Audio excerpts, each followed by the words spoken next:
And we're back. Omnibuild Podcast. Are we live? Live? Where? Coming from Czech. Where does it live? Is it live or is it live? I guess it's a it can be matter of both. speech. It can be both. It depends. I'm Well, living right now. We digress, and it's way too early for that. It's like 4:00 in the morning. Something like that. Feels like That's it. what it feels like. I'll agree. Do you have 6 different shows to play tonight? Just one. It's Okay. actually a really wonderful one. I was actually going to get Dan to do a nice little piece for me so that I could actually promote it after the podcast. So, yeah, just a little thing. No, we're doing a wonderful show at Spot on Kirk, which is this wonderful little venue in downtown Roanoke. I've heard of it.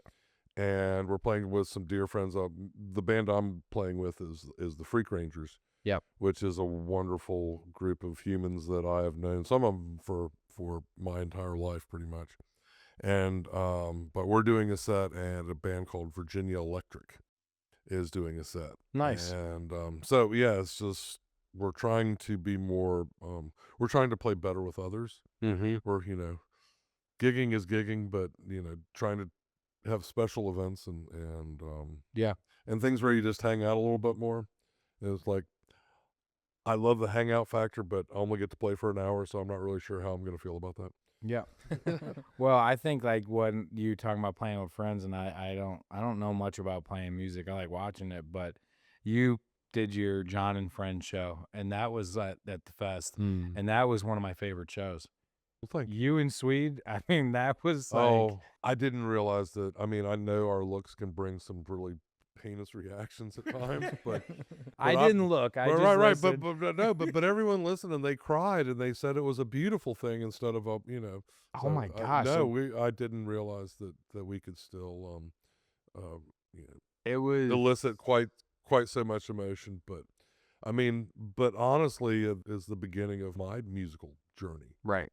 So without Swede telling me not to touch his guitar, I don't know what. No, I mean literally. It's an awesome story. Had he not made it, it's funny how taboo things are like, I've got to touch it now. Yeah. And it's like it doesn't matter. So that was a cool trick to play.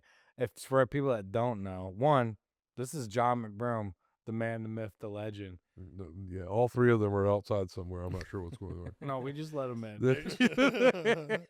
We're talking about the guitar now. Yeah. We're gonna talk about the guitar. Yeah, that's what this is all about. But no, John's a good friend, and we've worked together for a while.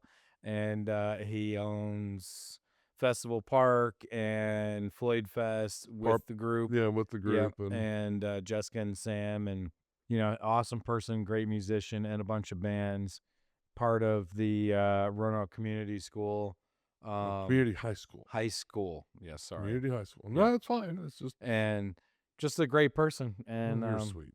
We wanted to bring him on. You wanted to see how I actually habitated at about 7:00 in the morning. Yeah, we wanted to see if he actually gets up there. Right. Yeah, it's like I actually go to bed way too early and get up way too late.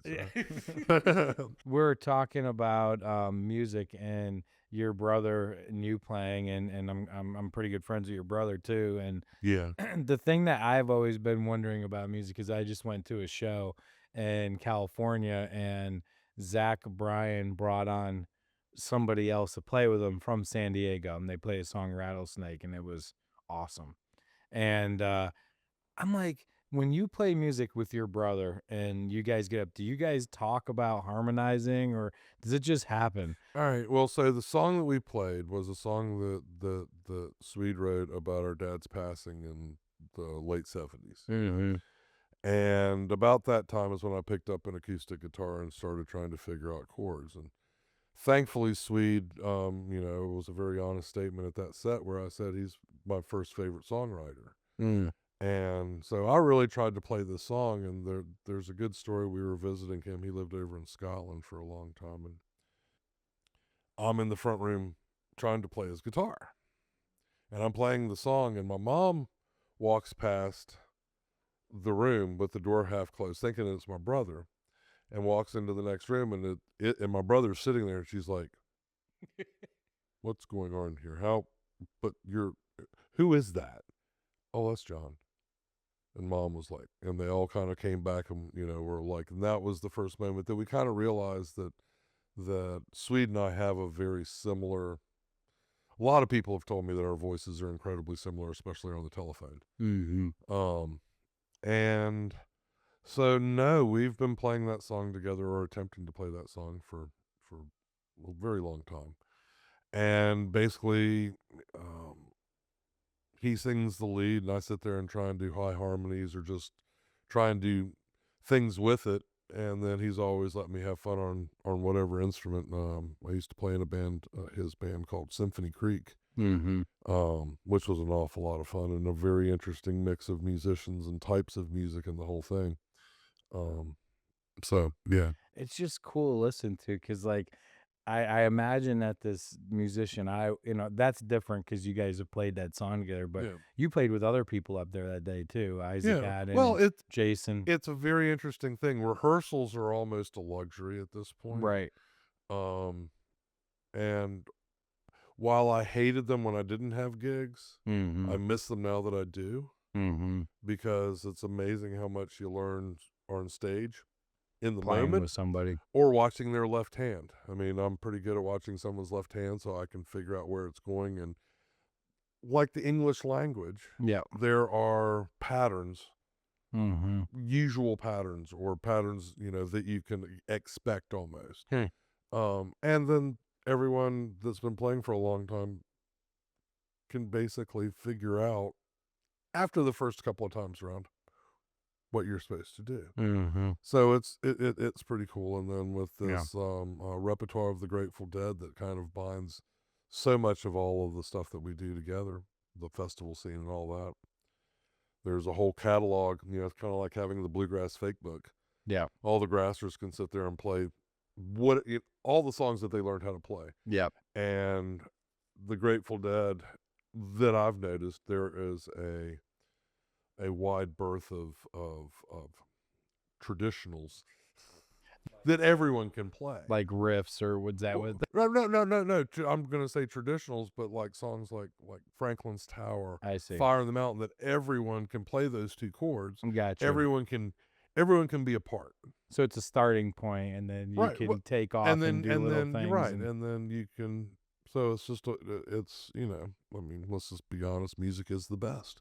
It's awesome. It's the coolest thing that I've found in this world, and the place that I like to be just about the most. Yeah. So, is that what inspired you because of your passion of music? I was curious how you got to the place where you are now the owner of, or co-owner of, FloydFest, and a long list of vast mistakes.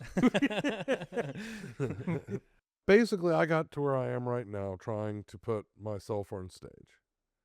Early in life, all of us growing up, and a couple of the guys one of the guys that I play with in the Freak Rangers, is we all grew up with instruments in our basements, trying with, we all had drum sets. We all had, so were we playing music when we were 15? No. Making some noise. I remember asking my mom, like, Mom, how did you deal with us being downstairs and being just god awful and so loud? I mean, I would walk upstairs and she would have things. Yeah, and she's like, "What'd you say?" Like, no, she would, and she was just like, "I knew you were safe. I knew you were good. I knew you were right there." That's kind of cool. And it was one of those things that that lets you know what love is. And and that she believed that we were passionate. I mean, whether we were good or not, we were all very passionate about it. And it's something that, music is the muse. I mean, maybe that's where the word came from, but yeah, it's just such a, I remember listening, all my siblings are way older than me. And so I had this vast collection of records to choose from, everything from the Kingston Trio to Led Zeppelin. That's awesome. And it was, oh my God. And I listened to it all. Do you still have all your records? I have more than I thought I would. And now I have a better record collection at this point than I do CD collection, which is still pretty good. And I actually have a working turntable compared to a working CD player. That's cool. Right. Yeah. That's very cool. Which I thought CDs were, I was like, wow, these are great. And then I was like, no, cell phones are easier. Yeah. That's the mini computer. Yeah, you're right. Yeah. Well, it was one of those things that we all wished for when we were young. Yeah. Or at least I did. I was like, wouldn't it be cool if we could carry around all our music in a little box in our pocket? Did John invent cell phones or iPods? Yeah. Just a lot of us had the thought, because I remember was one of the first generations for a Walkman. Mm-hmm. Or a boombox. Yeah. Or FM radio. Or for that matter, listening to AM radio. I was one of the last kids. Do y'all ever remember listening to your AM radio late at night and listening to the channels in Chicago and in New York and at night the what do you call it? The atmosphere does interesting things and allows things to. That's interesting. I didn't know that. Yeah, and we would listen to. I would fall asleep every night with the transistor radio under my pillow. And was it music or talk or both? It was everything. But you could cool. sit there and listen to everything. That's It was what I was listening to was kind of the precursor to FM radio, which was what you would call album rocks. So that they were actually playing things that were more than 2.5 minutes long.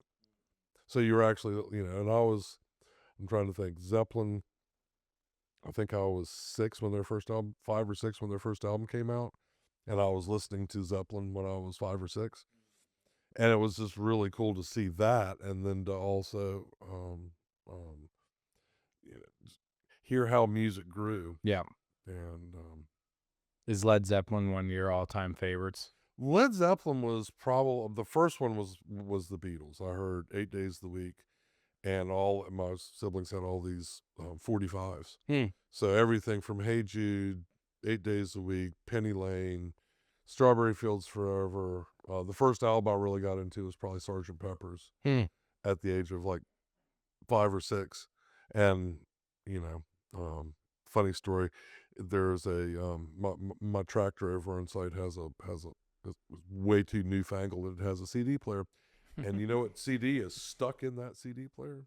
Sgt. Pepper. Really? Oh yeah, Does man. it still play? Oh yeah, no, it plays just fine. But that's all you can listen to. Well, that worked out, kind of. No. I mean, I could think of it's like still his favorite. No. Trying to make me hate this album. Right. No, but it's kind of funny. I was like, yeah, that'd probably be one of the 5 albums I take to a desert island.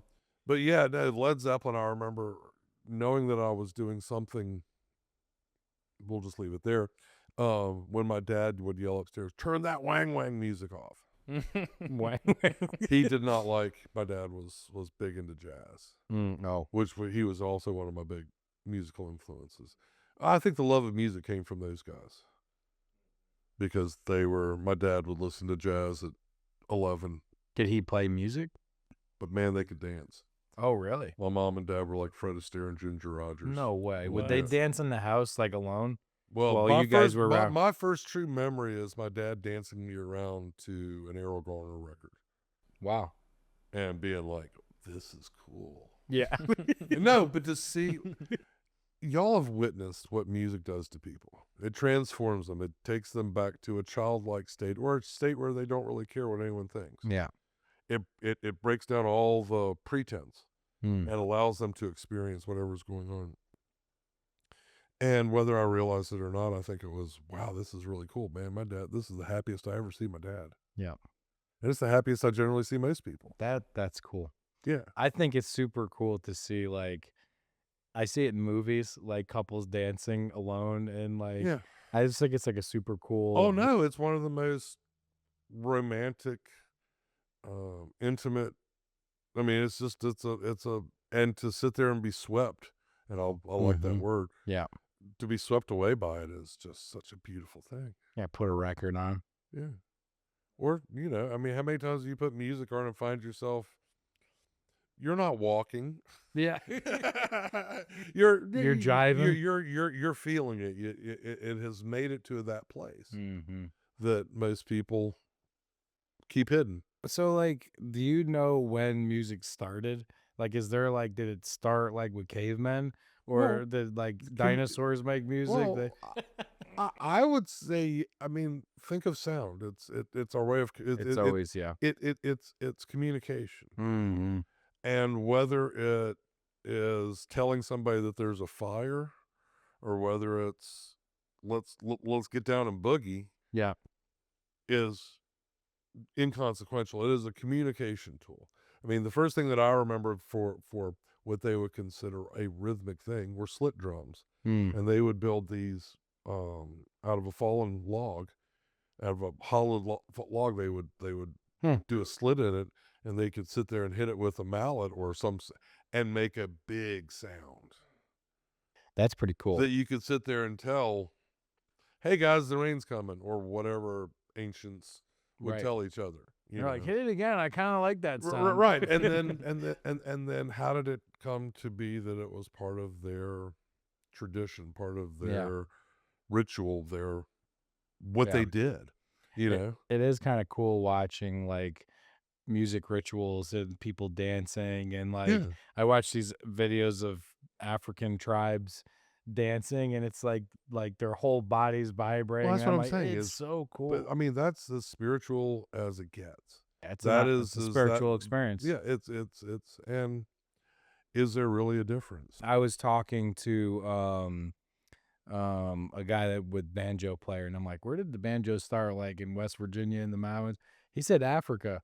He said it's an African instrument. Well, originally it was I believe it was more of a gourd instrument, which gave it the cavity. I think that's what he said. And then it came with the slave trade, and it evolved into what it is now.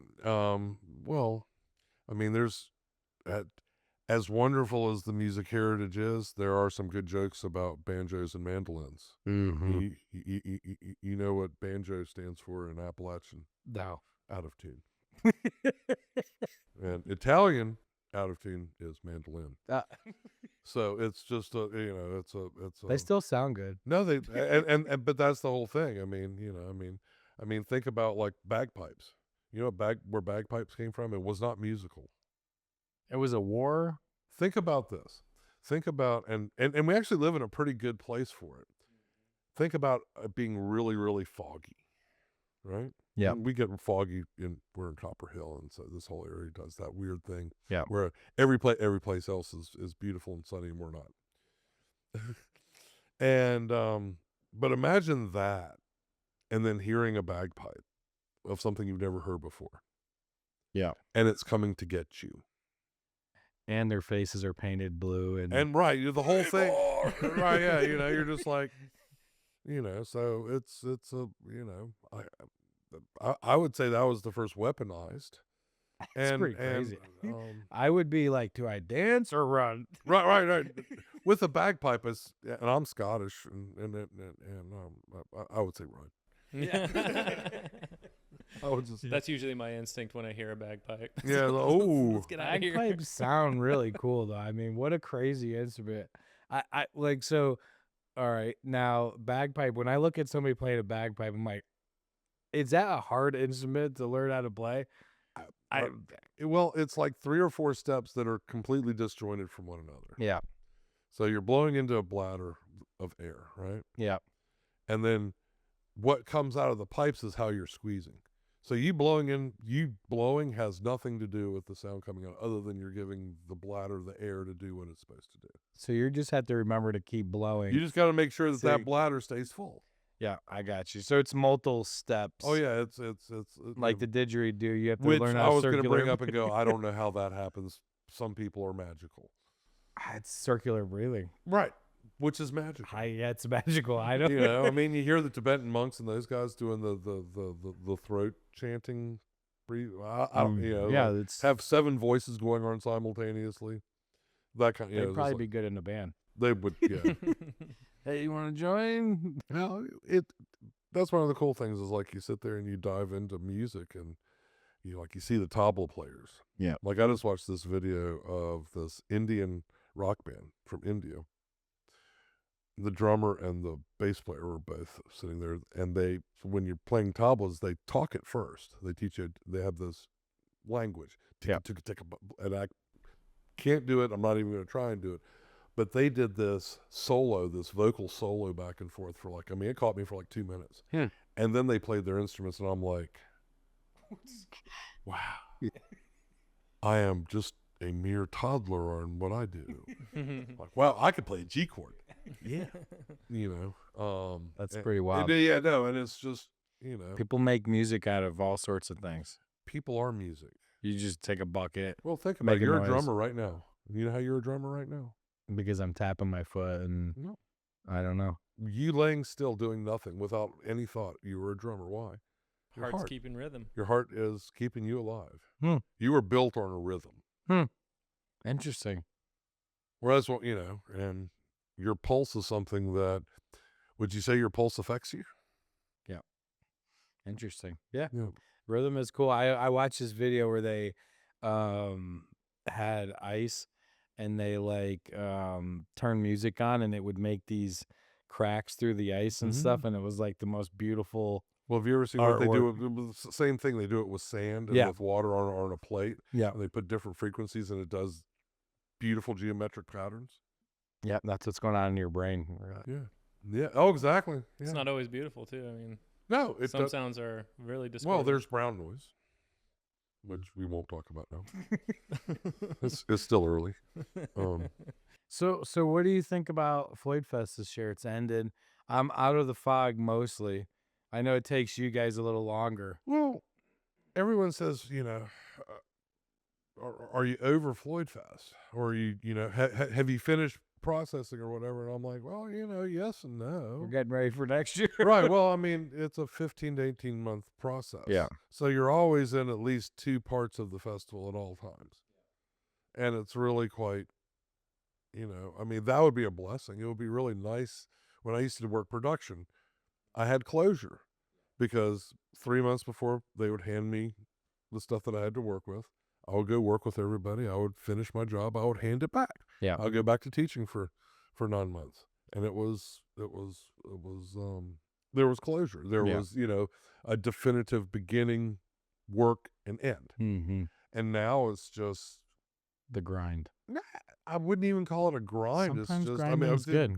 Yeah, grind, but it's just, it's never ending. And you're always thinking about, okay, who do I want my artist to be for 2028? Mm-hmm. And to think about 2028 right now. That's crazy you think that far, because I thought you just thought 2027. No, we're really trying to dial in what we want to do in 2027. 2028 is, we got to have that. And that's the other thing is the foresight, is having the people, the wonderful humans that come and make FloydFest. Yeah. The staff, the volunteers, and the patrons themselves get to come and experience the moment. Yeah.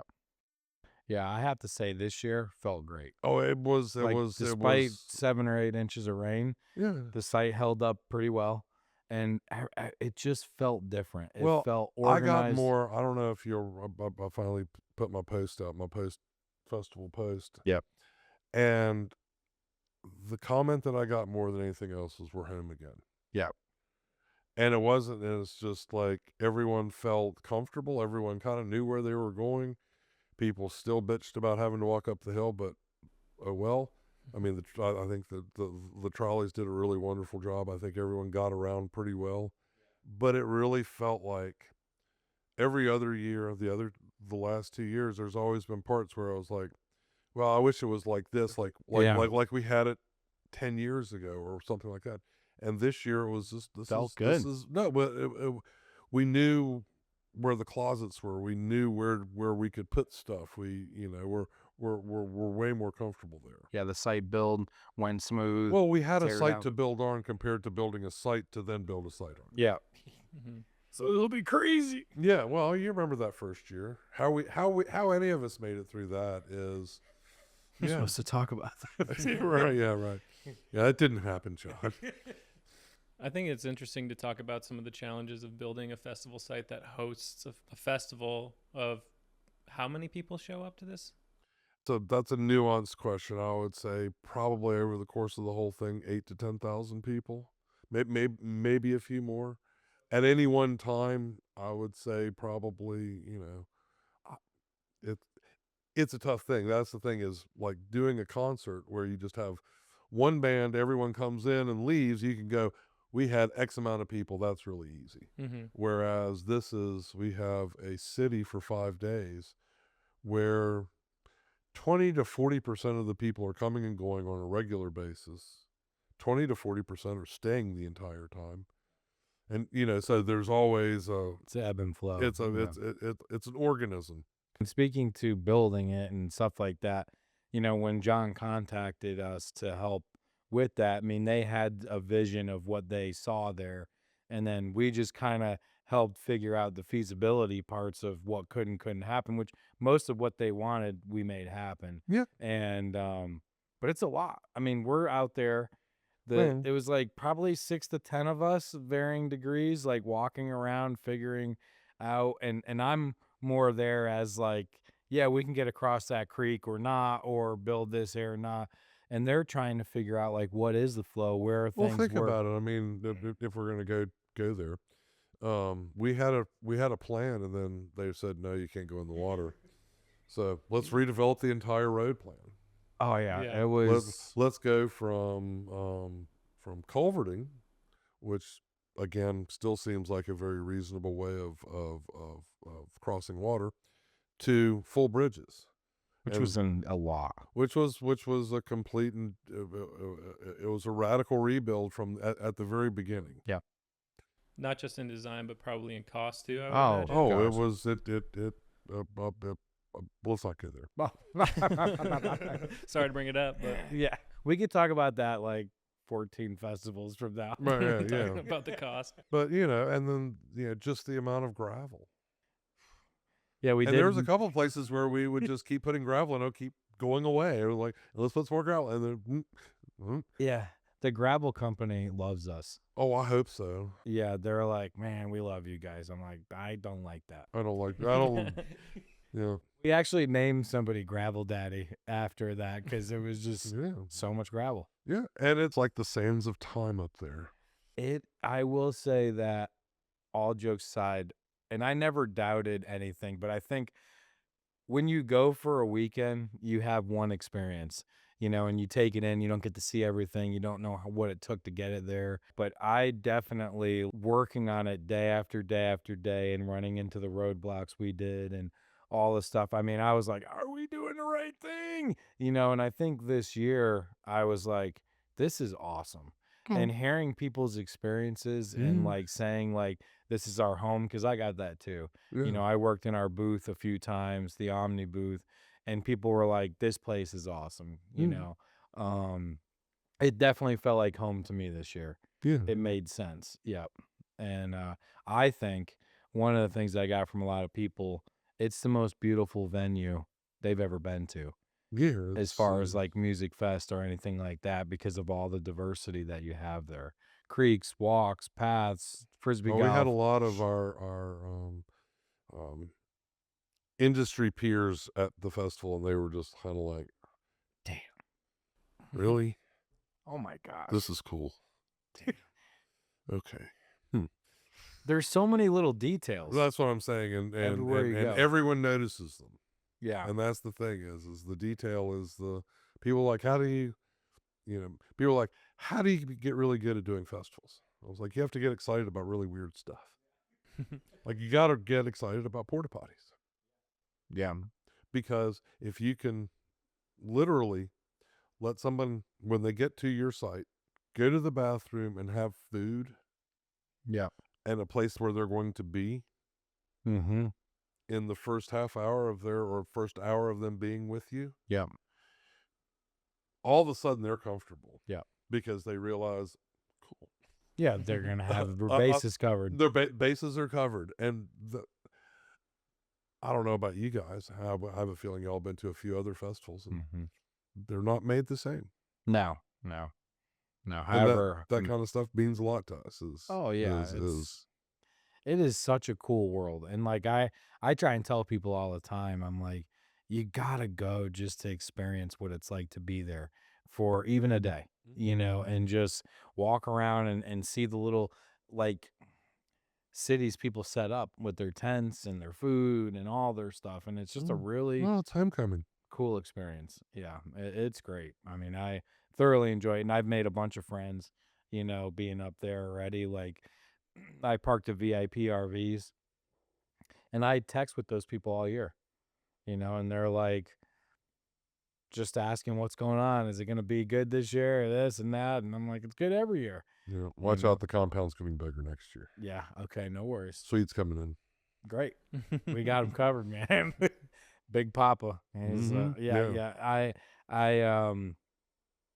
helped Swede get around on that last day when he played some music, and it was really cool to have him up there and see how excited he was to be there. You know, I mean, he was totally into it, and he went to a bunch of your shows too. Mm-hmm. I mean, I saw him at them, and it was great, especially in the mist. And because it's like a weird trade-off. You're like, oh, it's damp, but it's not 100. Oh man, I will be honest. Staff-wise, and I talked to a few patrons, but staff-wise, we're just that. I think it was Friday. Yeah, where it was just it wasn't raining. We were in a cloud. Yeah, it was literally in a cloud, and you would get wet and dry and get wet and dry and get wet and dry, and it was very odd. But everyone that I talked to was like, oh, compared to an 85 to 90 degree day out here in bright sun, yeah, I'll take this every day. Yeah. I actually was pretty tickled how decent it felt. I mean, and then it got cold. It did. We sold sweatshirts at the booth. Yeah, I know. It was an interesting weather event, and I was freaking out. Like, I remember talking to Jessica on Tuesday night and Wednesday night, and guys, it's coming, and I'm like, oh, we're gonna be fine. We've been through these things. We've made adjustments. We've learned, and that's the cool thing. It's like, I think as a team, we learn from all the little things that have happened, whether it's heavy rain or a lot of heat or, we need a new walking path. For us to answer the big question from 25, which was shade. Yeah. I knew we were going to not be needing of shade as much as we need. Because if you sit there and put all your effort into one thing, then of course, it's like if you're totally prepared for rain, it's going to be sunny. Yeah. If you're not prepared for rain, guess what? Yeah, I got to prepare for the opposite of what I want. Right. So, Yeah. No, it was awesome. I was pumped this year, and I went out to the site. I mean, we were out there Monday together. Yeah. And it's amazing how quickly everything's gone. Yeah. And it's just kind of like, it's not really, but it's like the farm again, and you're like, okay, what I got to do? Tend my fields. It's like my favorite line out of one of my favorite Grateful Dead songs, and the band is packed and gone, where they ever hear it all. Yeah. But I still, as much as it's kind of funny. I think you were at my first show, and I always tell the bad joke of, y'all need to get off my grass.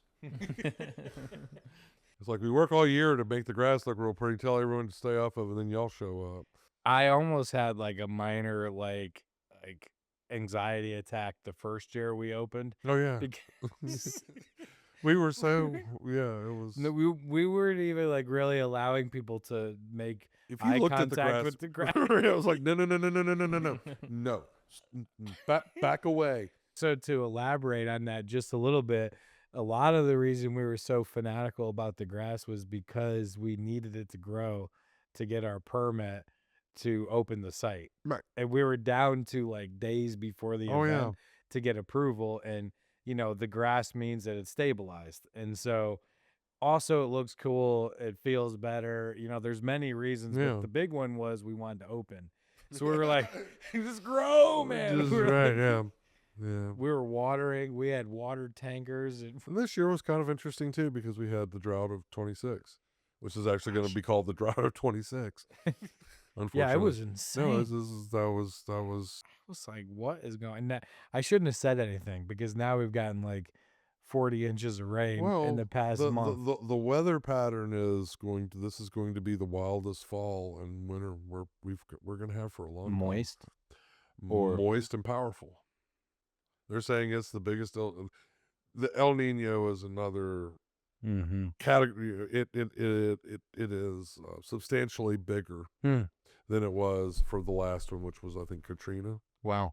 Oh, wow. Which just kind of, it's like, this one makes Katrina look, look, that was bad. Yeah, that was. And we showed what happened when it's bad. And this is like, Okay. the Pacific is a bathtub right now.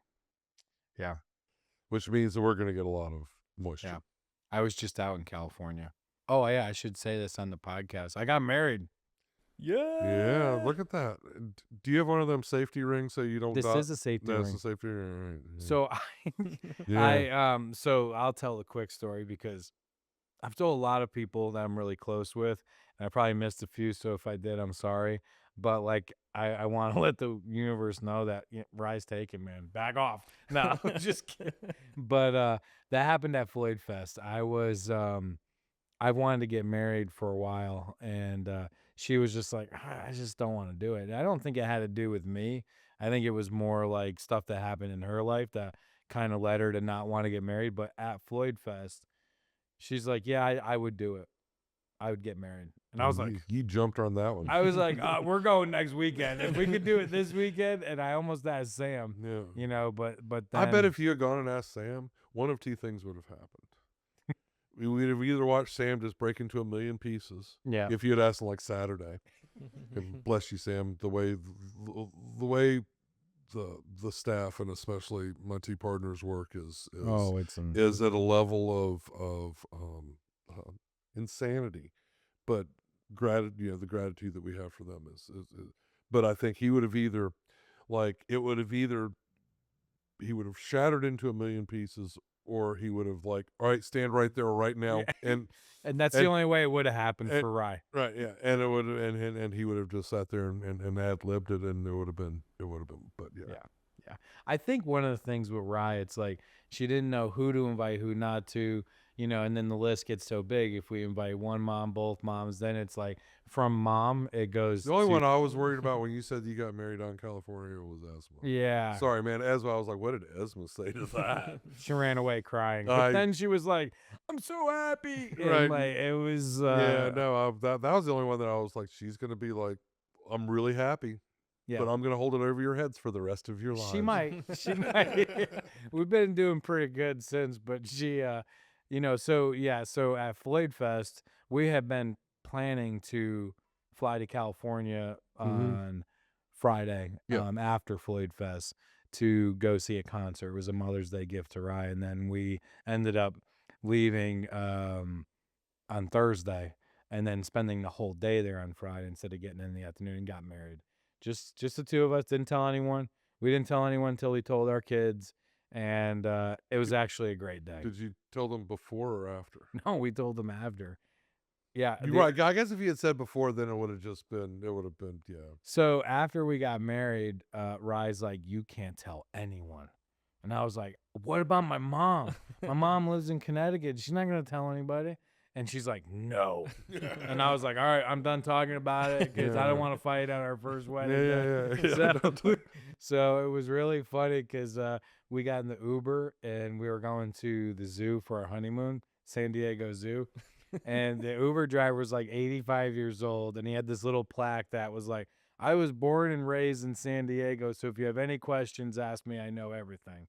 And I was like, I looked at Rye and I looked at him and I was like, hey man, how's it going? He's like, yeah, good. He's like, we're going to the zoo. Or he's like, you're going to the zoo? I was like, yeah, we're going to the zoo. And he's like, how's your day going? And I was like, we just got married. And Rye's like, I was like, he doesn't know anyone. I was like, I'm telling all the Uber drivers just to try it, And he was pumped and dropped us off in Balboa Park, which has this beautiful botanical garden and has a bunch of cool buildings. And he's like, walk through this park. It's a mile. That you have to walk instead of drive, but it's worth it because it's your wedding day. And it was super cool, man. I was like, it all just worked out great and felt like the absolute right thing. Like there was no, and I think that's how all weddings should be. You shouldn't be up there like, oh shit, did I think about this? But for me, I have to say it was 100. Well, yeah.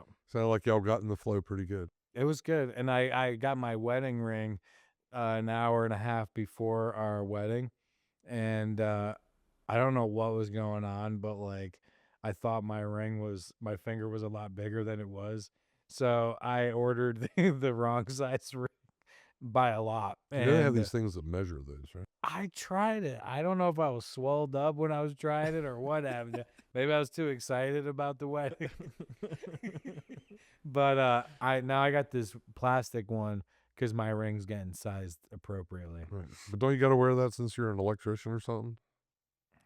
I know people say it, but I don't. I just yell at people that do work now. I don't do that. Fair enough. Fair enough. No, I just heard about a pair of pliers I do. recently. I do. I think because like actually, yes, on Monday, That was me neat. and Garth were fixing a bridge, and I blew up a set of pliers electrically. So Oh, you wow.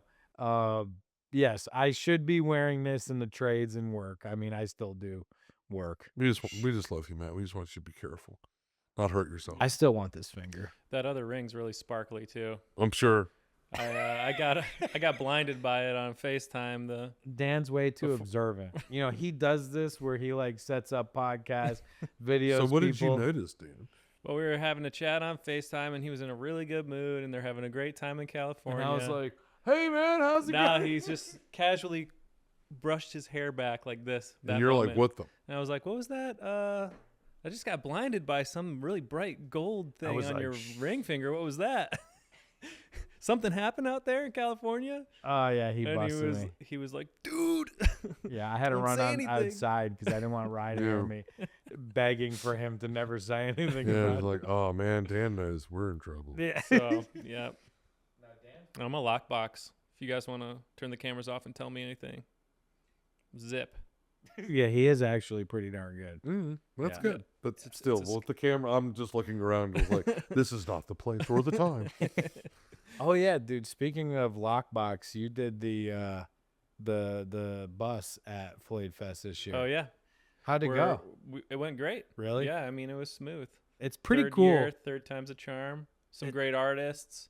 Really fun time. I mean, we're editing the videos now and aiming to get them to you guys by the end of this month. So, Can you so name a few of the bands that played there? Yeah, we had the On the Rise winner of 2025, Florencia and the Feeling. That was their first band that came on. They were really fun. Sweet. Then we had MT Jones, which was kind of, for me, I was really excited about because when I put him on the radio before kind of doing research about the bands, I just forgot I was listening to him and it just kind of kept going. I listened to like an hour of his music. It was just so groovy. He's got a different style. I think he's based out of England too, so he was on an American tour. And Zach Person, the trio, he was just like a shredder, like a lot of Jimi Hendrix experience. Did he vibes play there. alone or did he play with the trio? He had the trio, so it was pretty groovy. And did I see you had what's their name? Another trio. Oregon Fairchild. Oregon Fairchild. Yeah. So that was really cool. Those guys were really fun and groovy, kind of like psychedelic jazz. I could tell that each time they play, it's a little bit different, because that's the style they play. So each take we did, it was a little bit different, and we usually do 3 takes. So Okay. Yeah, I think they're in it to explore in the moment. Yeah, and they just had a good time. I mean, they were just smiles the whole time. Are they younger? No, No. they're all about I would say they're all roughly my age, maybe a little bit younger. Maybe a little bit. Yeah, they're from the Buffalo area, New York, and cool. they used to play like in the 90s, and then they started up again recently and started playing again. And so it's fun because you get to have these like really close interactions with artists in this small space. And it's an old bus, but it actually has great acoustics. Everybody that comes in there is like, wow, it's a great soundstage. Not bad. So, Really? Yeah. It's just a weird thing because I've had the times I was lucky enough to get to do it sitting on the wheel well. Oh, yeah. Or half of the wheel well. Really? And it's a good spot. No. No. It's a very It's a uncomfortable. bad spot. No, it's just where I was placed for the shot more than anything else was like if I could have been a foot up, I could have been standing on flat ground. And it was just like and to do the 3 take thing, to sit in a place where you're not really sitting. Yeah, you're kind of sitting. You're always kind of sliding away. You're trying to play your guitar and you're sliding away, and Yeah. it was just But yeah, no, the place sounds great. It's for fun. for a metal box. For a metal box, yeah. It's really cool. part of FloydFest that is tucked away. It's almost like a little hidden gem. I feel like people go on a treasure hunt to find it. Sometimes, actually, Oregon Fairchild, I would say, brought the biggest crowd, people, because they were playing loud when we were doing sound check. Oh, cool. So sometimes there's like Oh, that's neat. quite a I bit of really people think out there. As long as it doesn't mess with, and I really don't even think it would mess with it too bad, depending on what you did. You could almost put a couple of small satellite speakers outside Yeah. and build a little crowd for it. Yeah, that'd be fun. That actually is a cool idea. If it didn't mess with your stage. Yeah, I don't know anything about the sound stuff, but yeah, I mean, it's super cool. I doubt it would. It's behind it. That would be the only thing is if you had a solo acoustic on your stage, Yeah. and you had the Jimi Hendrix experience down in the bus, I could see where that could be a little different. Get a little bit. I do remember having who was it? We had this was years ago. It's like Iris DeMent or somebody like that on the stage playing solo piano, and then we had this groove jazz, loud, funky. Yeah. On the little stage up above it, it was just like, really? Guys.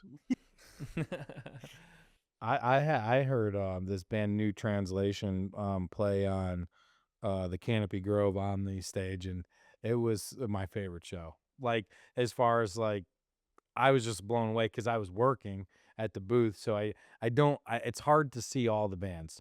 It's impossible. It's impossible because you can't go to every impossible. stage. There's 100 of them. You're not going to see them all. And so a lot of them, I don't see because I've never heard of them or whatever, and I'm trying to keep up with the ones I've kind of heard of or some of your shows, things like that. And I had to be working at that time, and they played, and they were awesome, man. And it was totally like indie, funny, like wild music, and it was good. Yeah. It was a good show. No. I told Button, I was like, they're great. I was like, they put on a good show. Everyone says, how'd you get these bands? And I was like, I've got people that know really good people. Yeah. Because they did a good job. No, it was quite amazing. Yeah. My buddy, I went up to who's the stage manager out at the stage? It's Frank. Fred. Fred. Sorry, Fred. Yep. Sorry, Fred. Fred's the man.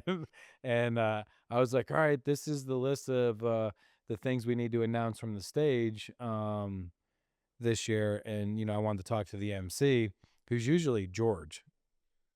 Drummer guy.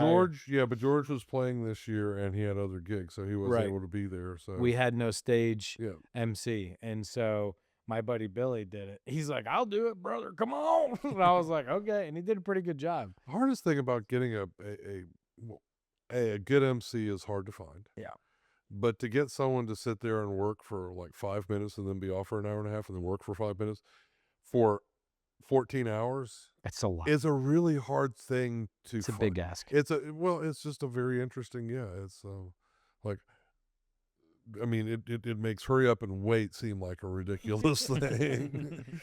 We did the raffle, and Dan, you're bringing the bikes today, right? We're driving out to Asheville today to bring the winner her brand new Cannondale electric bikes. Yeah, it went good, man. We had 1,000 entries. Wow. Roughly. Well, that's very cool. Which was 5 times the amount as last year. Yeah. And we did a lot better job promoting it and getting the word out. Yeah. Having Billy be the MC, I think, was great. No, he would MC, and then the line would be full. It was a fun booth this year. I enjoyed it with the photo booth and all that, and working it this year.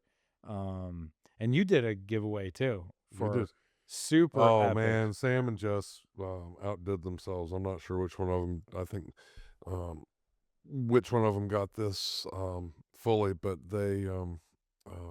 I'll just start. They got me the present almost of a lifetime through this sponsorship, and the sponsorship is with a guitar company up in Stanton called Huss and Dalton that make just amazing instruments. Are they like a world-known kind of guitar maker?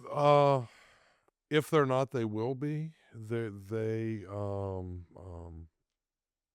a small boutique acoustic guitar maker They generally, from what I understand, I think they probably do make some spec guitars, but for the most part, it sounds like what they do is they build guitars for specific guitars. Mm-hmm. And I was incredibly moved and touched by what Sam and Jess did for me this year. They told me at Christmas that when they got the guitar for the raffle this year, that they had one built for me as well. And then they were like, "Well, it hasn't been built yet, so here's the catalog. Pick out a guitar, tell them what you want, and they'll build it for you." Wow. And just what happened there was one of the most moving, touching things that's ever happened. Then, they were like, "Yeah, it'll be ready in March." So I'm like, and I'm doing everything. It's like March 20th or something like that. I was like, I haven't asked them. I'm not going to ask them. I'm not going to ask them. And Sam brings it up, and I'm just, "Oh no, I'm sorry, man. Brand new acoustic guitar, new guitar day for all the musicians out there. New guitar day is Cool day. It is a day you remember." And so I'm like, and they were like, "Yeah, it's not quite ready." And they started showing pictures, and I'm just like, "Yeah, right, yeah, oh yeah, no, this is great." But then I think it was 2 Wednesdays before festival. I think so, 2 weeks before festival, I got to go up to Stanton and visit and pick up the guitars. And they gave me a tour, and I got to meet, I believe there are 7 or 8 people that work there, and I apologize. The only name that I'm remembering right now is Brian Dickel, who is the president and one of the guys that is part of the team that makes all these guitars. And I got to meet everybody but one of them, who was having his wife was having a baby that day, so they were out that day. But I got to meet everybody that touched this guitar. Sweet. Got it sitting right over here, and got to hear what they did, and they really, I asked for a 14 fret small body guitar, and what they came up with was That this. is sweet. And then you turn around and you just get to see so much, the detail and just being a piece of artwork. It's insane. It's amazing, the inlay, the work that they did on this thing, the binding, the everything, and that's just being, what just a piece of art. It's absolutely. And then hopefully it's reasonably in tune. You strum it, and it's just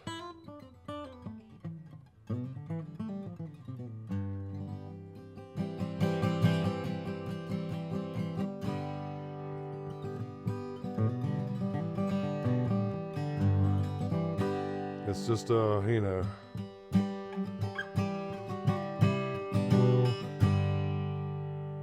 Wow. yeah. That sounds good. For it to be that new and that big is just is kind of amazing. So do they break in over time and sound different? So you know about wood. As wood Yeah. ages, wood is basically made of a bunch of tubes. Mm-hmm. So as all the wood in this thing ages and dries, all the tubes hollow out. So the resonant factor of the top, the bottom, of all the sound parts gets more acoustically round, or more lush. Mm-hmm. The other really cool thing about this guitar is how even it is from the low to the high.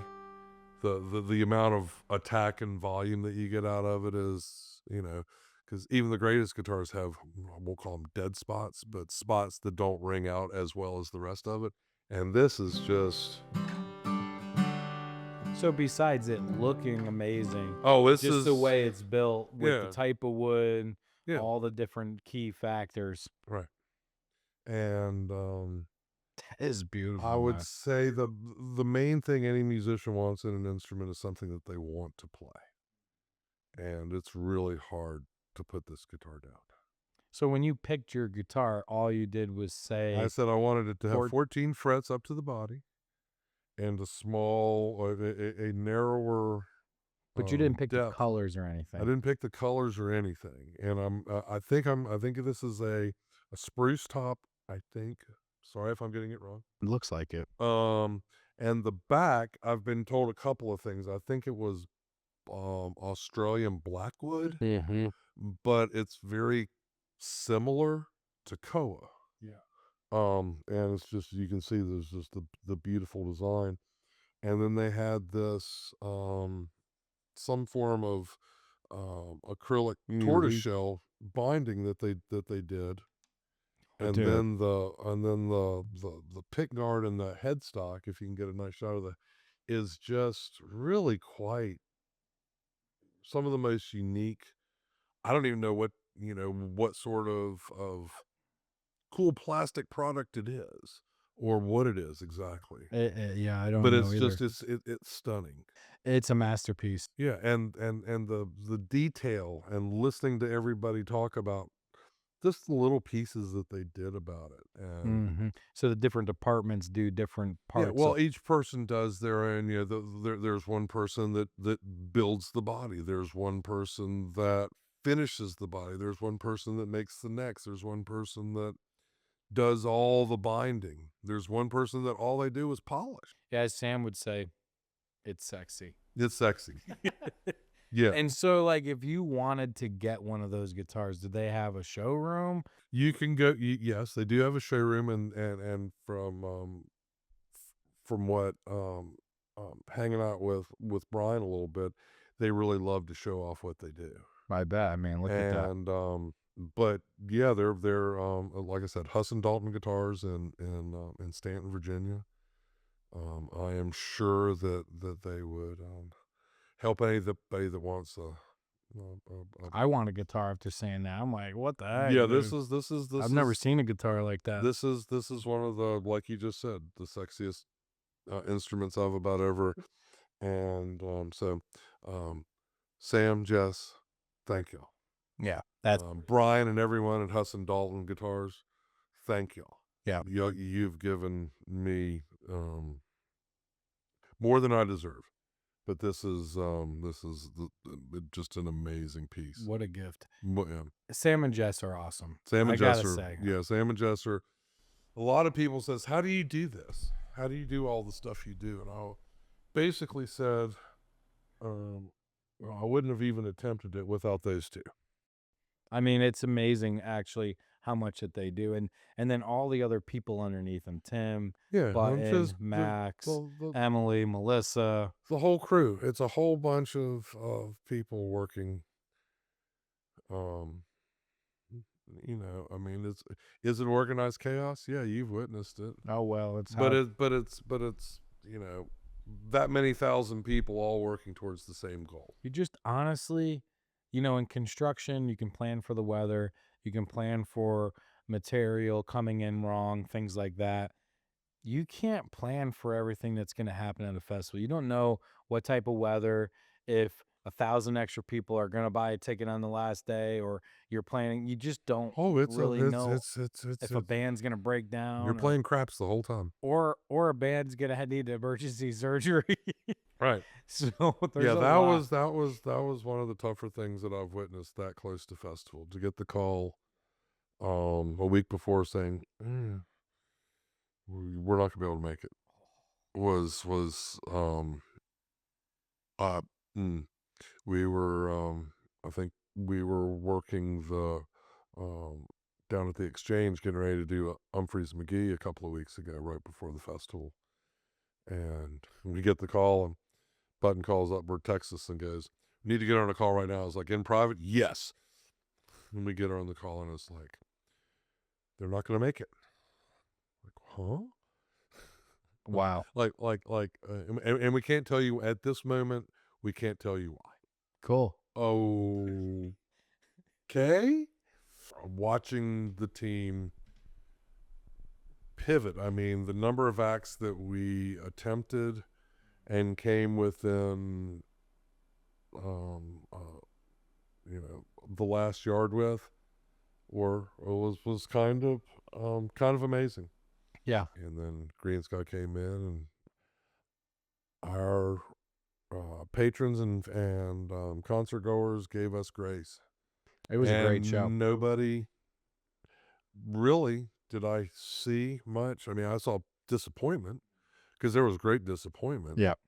Because having Derek and Susan on site would have been and their whole traveling wonderfulness would have been great. But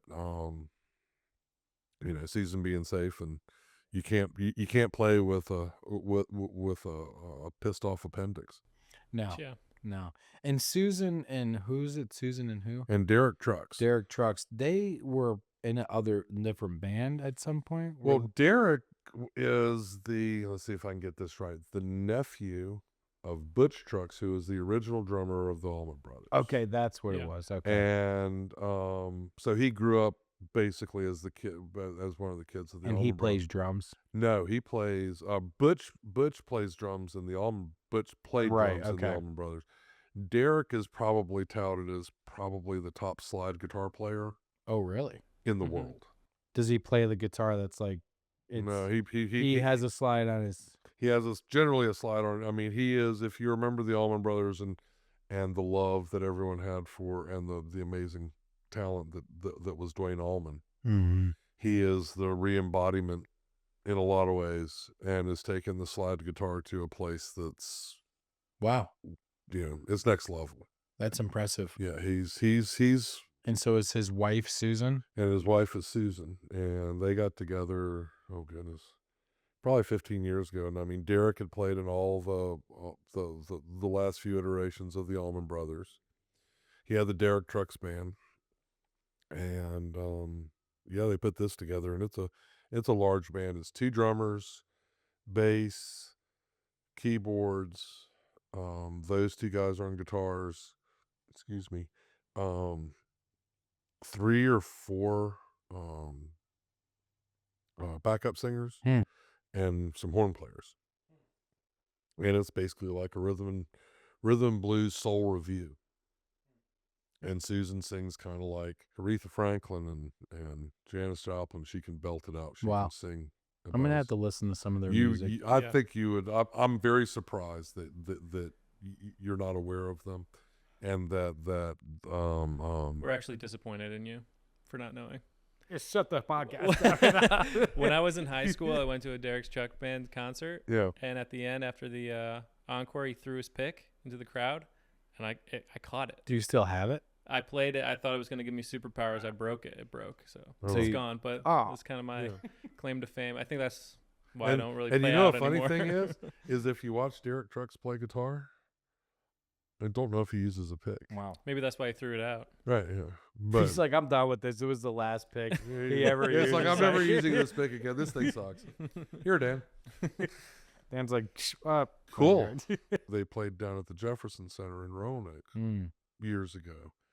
And when I was a high school teacher, I got to take my music class to see one of their master classes. Wow. And these guys, the entire band, at that point, it was Susan and Derek, and Oteil Burbage was the bass player, and his brother Kofi was still the keyboard player.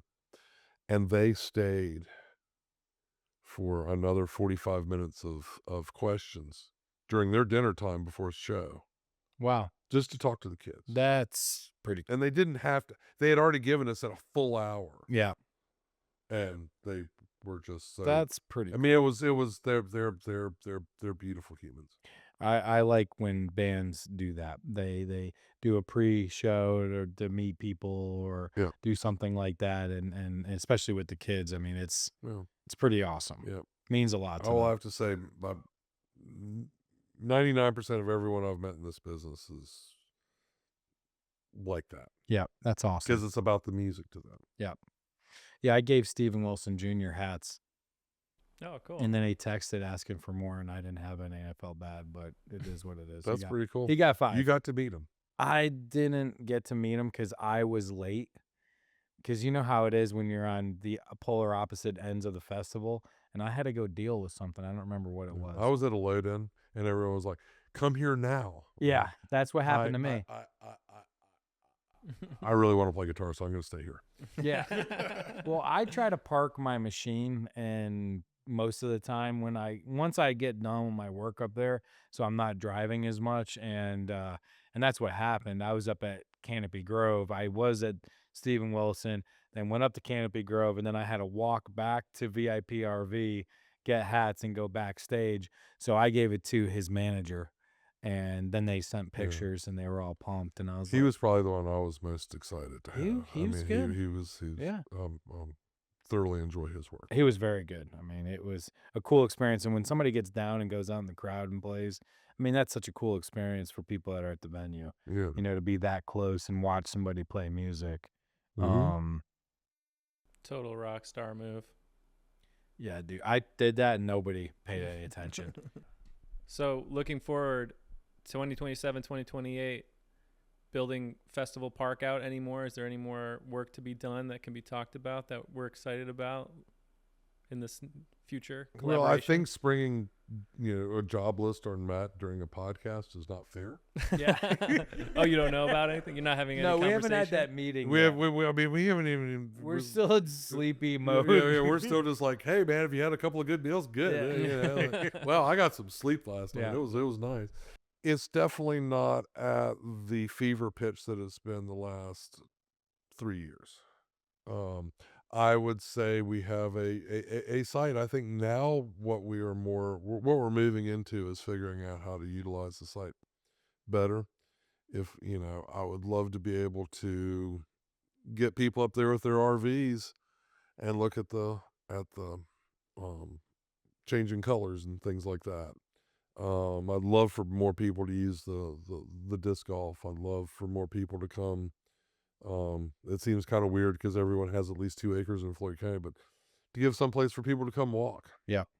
In the off season, and then really just sit there and start figuring out what other events. I mean, we've already done a couple of weddings and private events and things like that. But how can the site be utilized and serve the public a little bit better and bring some more exciting programming to the area? Yeah. So It's a beautiful venue. and I think we have a what would Bob Ross say? It's like we have a beautiful, happy accident to build on. Yeah. It's beautiful trees. Beautiful trees. We're gonna put a little bird over here. Here comes the hawk. Yeah. Yeah. Um, I think a lot of it too is Sam and Jess and John put out this review, or is that what it is? Survey. Comments? Yeah, survey. Yeah, survey says, and I think a lot you guys take that stuff under advisement and kind of say, we like, do our best to yeah. say, And well, so this is something we really can do. And like I said, the shade initiative that we had this year was pretty profound. Mm-hmm. And we did it in a lot of different ways by making some of our vendors get bigger or allowing our vendors to get bigger tents or renting bigger tents. Yeah. To the improvements we did around Barn Bar, and putting up more shade sails and over at Children's Universe and over in Oasis, and it's just trying to figure out how to use the place to its ability, to its best. Yeah. And some of the places that we have to present, it'll probably take us 4 or 5 years to use all of them. No, I mean, because we could actually do a show over in glamping. Yep, for sure. Or and have plenty of room for everything. There's a lot of venues inside the venue. Oh, there is a lot. Well, yeah. That's something that's been said about FloydFest for years. Is it's like 6 or 7 mini festivals inside of a festival. Yeah. And I know for sure how many people one stage is their thing, and they're just going to go. That's where they're going to be. That's going to be their. They're going to hang out there more. Yep. So you're sitting in your basement, you're playing your brother's guitar when you shouldn't be, and you're seeing yourself now as somebody who puts on this festival and is building this amazing place, FestivalPark. What does that young version of you say to yourself now? Be careful what you wish for. Or holy shit. I got to see this one fiddle player, Bronwyn. Yeah. The fiddle player. She played on the bus. Yeah. Grammy Award winner. I saw she did a Wow. post a week ago saying, seeing my 17-year-old self seeing this, me playing FloydFest. Because as a 17-year-old, she thought FloydFest was really cool, which to me made me go, wow, you're really cool. And you really, this is so cool. Yeah. You know, so it made me really happy. So what I did so that I could play music has turned into what I do at FloydFest. Mm-hmm. You know, me figuring out that if you take a generator, a band, and a keg of beer into the woods, people will follow.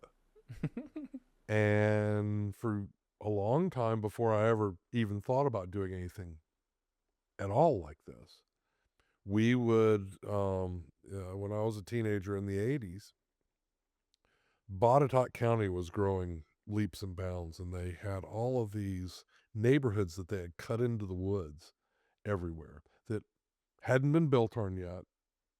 And we would find an end of a cul-de-sac at the very back end of things. So there's no roads. No one knows where we are. We're basically just in the middle of the woods. And we take a bunch of kids, a bunch of bands, take them back in the woods, and play games with the cops until the cops would find us. And one summer, literally, I mean, it was like 4 or 5 times. It was just like, yeah, because they would get calls from miles away. Because they just Couldn't find you. They couldn't find us. That's hilarious. And we would just go out there and like I said, the first time there was 50 people, the next time there was 150 people. And then when you own a PA, you know, the very first thing I ever did was with my buddy Joel, who I think still lives here in the area and was real big in the early FloydFest. His brother had a place down in I think it was Craig County, outside of Newport. Is that Craig County? That's Craig County, isn't it? Yeah. And they did this big or small little thing called Belly Acres. Yeah. And I had 2 PA speakers, a 6-channel board, and 3 microphones, and I was production. That's cool though. No. I mean, The Kind played. Wow. A band called Local Loose legends. Shoes, who I have no idea where they came. They were a lot of fun, and the college band I was in played.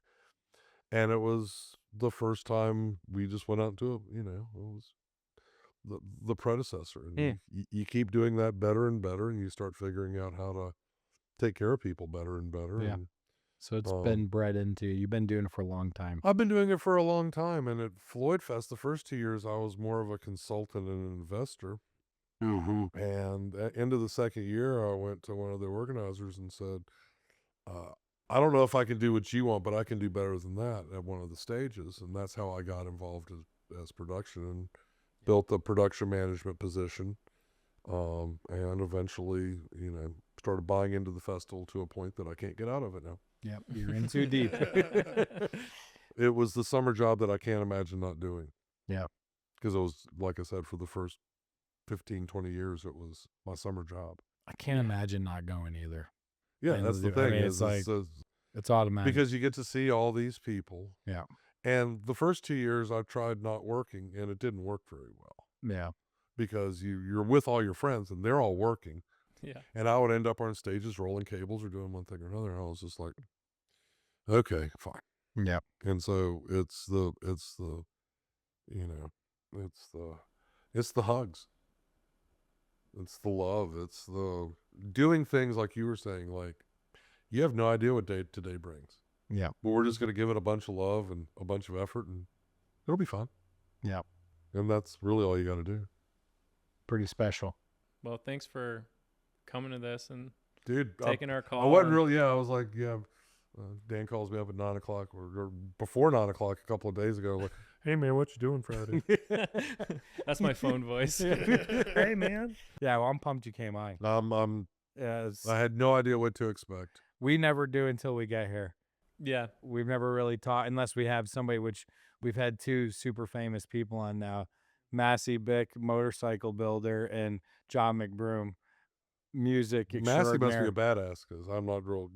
He is a badass, well, but so are you. And y'all are very kind to even dude. talk with me. Nah, it's been great. Yep, thank y'all. Yeah, thank you. All right, bro. All right, catch you in the next one. See ya. Bye.